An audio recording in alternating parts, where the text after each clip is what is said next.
And here is my loaded potato soup in a bread bowl.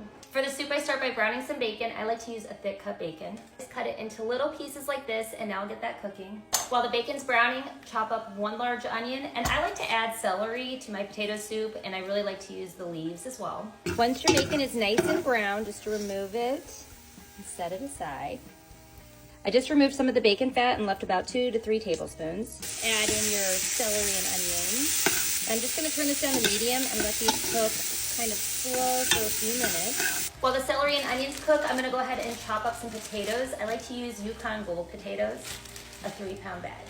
Potatoes are all washed. I'm gonna go ahead and chop these up. I don't peel these, but if you would like to peel them, by all means. And I like to cut them into small little bite-sized pieces. Once your veg has some nice color to it, this is when I would like to go in with some fresh garlic, but I actually forgot some at the store, so I'm gonna go in with some garlic. Just about like a heaping tablespoon or 3 to 4 cloves of garlic. I like to heavily salt and pepper. I'm also gonna add a little bit of this all-purpose seasoning. The Kinder's caramelized onion butter seasoning is also really good in this.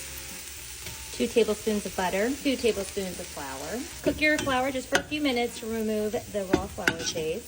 I'm gonna start with 1 carton of stock. I like to use bone broth just because I like to add the extra protein, but any stock will work.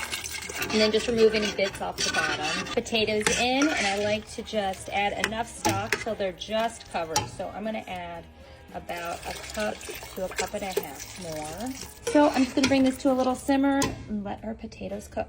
So once your potatoes are tender, at this point you could take an immersion blender or potato masher just to mash up some of these potatoes. I like to blend about half of it. My kids don't like it when it has too many chunks of potatoes, so I blend quite a bit of it. And then just pour that back in. And at this point, you can serve it just like this, taste for seasoning, and it can be served just like this, but I am gonna add a little heavy cream, but if you would like to leave that part out, when you blend the potatoes, it makes it super creamy on its own. But I am gonna add a little cream, maybe like a half of a cup. It's a big pot. It's going to taste for seasoning. Honestly, I think it's perfect. Doesn't need a thing. Serving this potato soup in bread bowls that we made yesterday. I posted the bread bowl recipe yesterday, and of course, all the toppings. Here it is. It looks delicious. Cheers. What soup should we make next in a bread bowl? Because this one's gonna be tough to beat. Let me know if you try it.